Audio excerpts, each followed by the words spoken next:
În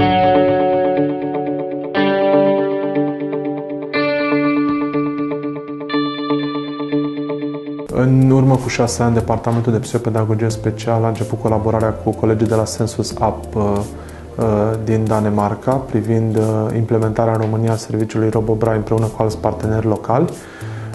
Iar astăzi am invitat pe colegii noștri Lars și Tanja de la Sensus ApS să ne prezinte serviciul RoboBraille pentru România, dar și serviciul RoboBraille pentru studenți. Iar astăzi ne-am axat în prezentare pe accesibilizarea materialelor pentru studenții cu dificultăți de învățare, cu dificultăți de citire. Our intention with RoboBraille was to create a service where people with disabilities had a place to go upload their documents and decide for themselves how they wanted those documents converted. It's a free service that we are offering throughout Europe. The Romanian version is the result of a 3-year project that we did a couple of years ago, and now we are visiting again. So today's lecture is coming to place by invitation of Marian Padure. So he's a very important person for us in RoboBraille International. He's been in that throughout the years, and today is just one of the activities that we have done together with the university in our efforts to disseminate information about the RoboBraille service.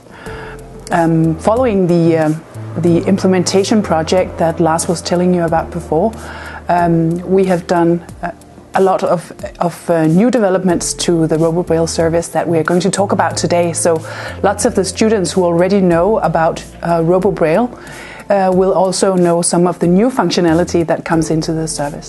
A fost o prezentare și tehnică, dar și una care să le explice procedural studenților, celor interesați despre cum se accesibilizează materialele într-un sistem foarte simplu și ușor, online și gratuit pe platforma robobraille.org. Colegii noștri Lars și Tanja au prezentat sistemul pe care ei l-au implementat atât în Statele Unite, dar și în Marea Britanie și în alte țări din Europa. The RoboBraille service itself has got 5 main workflows. So first of all, you can use the service to convert your documents into MP3 audio files. They're great because they play on so many different devices. It's a format that is well known to people. The downside with MP3 is that it can be very difficult to find your way around the document. So for that reason, we also have support for what we call structured audiobooks.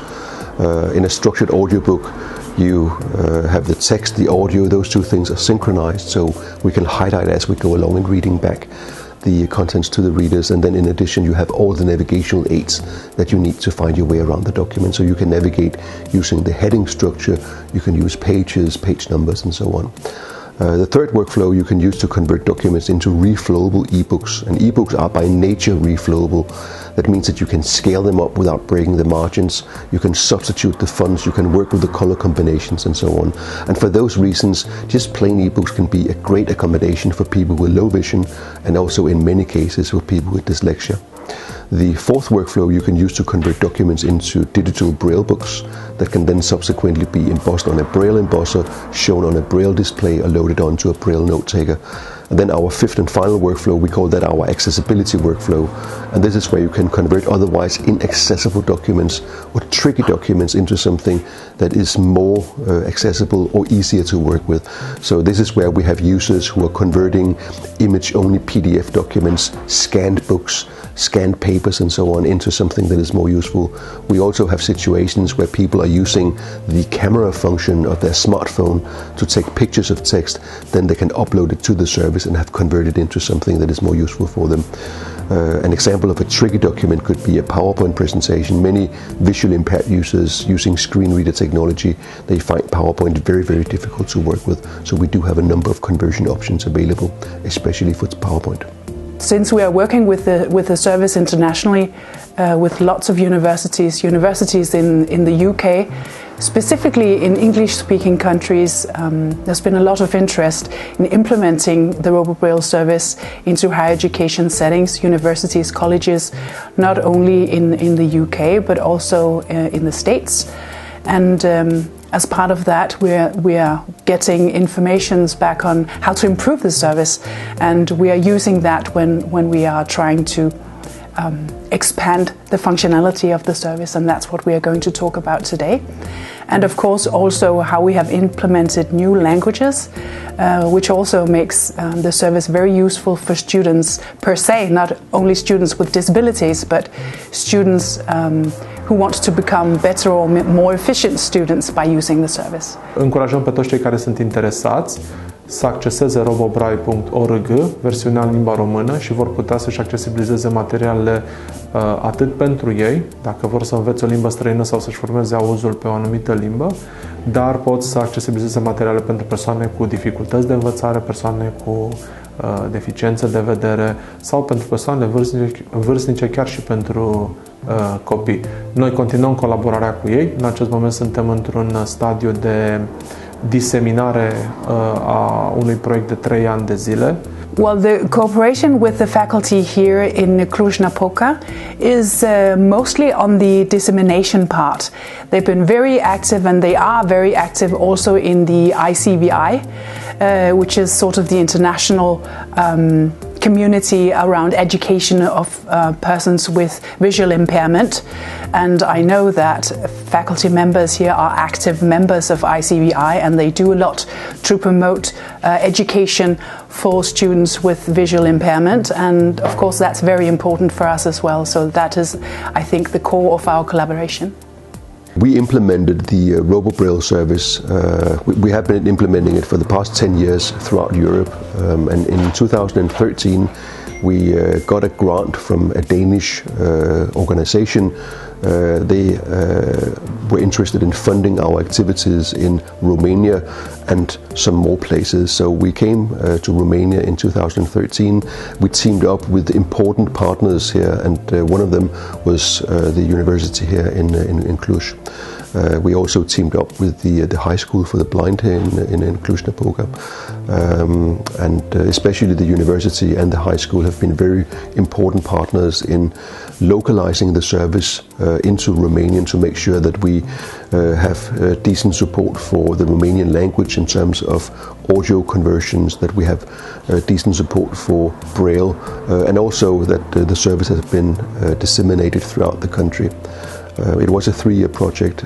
It started in 2013 and concluded back in 2016. We do have a number on how many countries have been partners in projects. We'll come to about 12, I think, who have been direct partners in those projects that has been active in adapting and implementing the service. But the service is widely used in other countries where they have, for instance, a common language, for instance, in English-speaking countries. Countries where we haven't really implemented it, like Brazil. Since they speak Portuguese, they are also active users of the service, even though we have never done any project with them.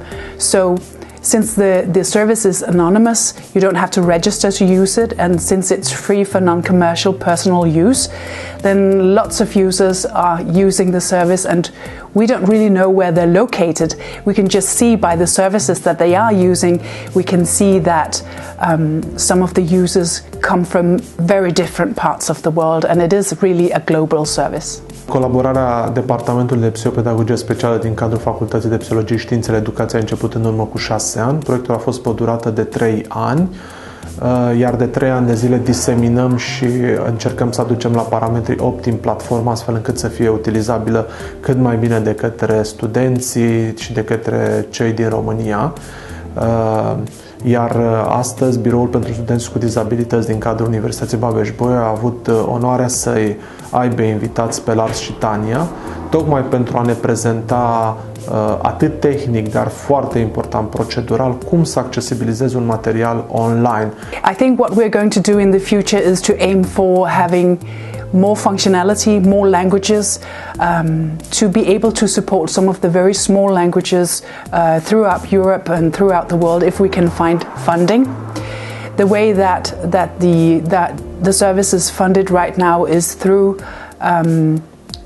a certain kind of commercialization of it, where we to partners that are not part of our projects that are commercial partners like university settings in the States, for instance.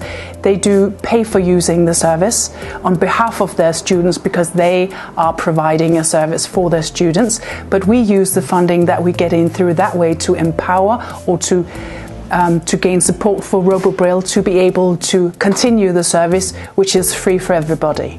Un aspect foarte important pentru tinerii voluntari din cadrul Biroului pentru Studenți cu Dizabilități și din cadrul Centrului de Asistență în Domeniul Tehnologiei de Acces pentru Persoane cu Deficiențe de Vedere, dar și pentru toți ceilalți care sunt interesați să înțeleagă mai mult ce înseamnă accesibilitatea informațională. De foarte multe ori avem concepte greșite despre accesibilitatea informațională, considerând că un fișier de un anumit fel este accesibil, dar de fapt de foarte multe ori poate să ridice probleme atât studenților cu dificultăți de învățare, studenților nevăzători, chiar și studenților cu alt tip de dizabilități. Dar credem că prin Biroul pentru Studenți cu Dizabilități și prin Centrul de Asistență în Domeniul Tehnologiei de Acces reușim împreună cu voluntarii și cu cadrele didactice din cadrul universității să aducem pentru moment la parametri acceptabili ceea ce înseamnă accesibilitate în cadrul universității.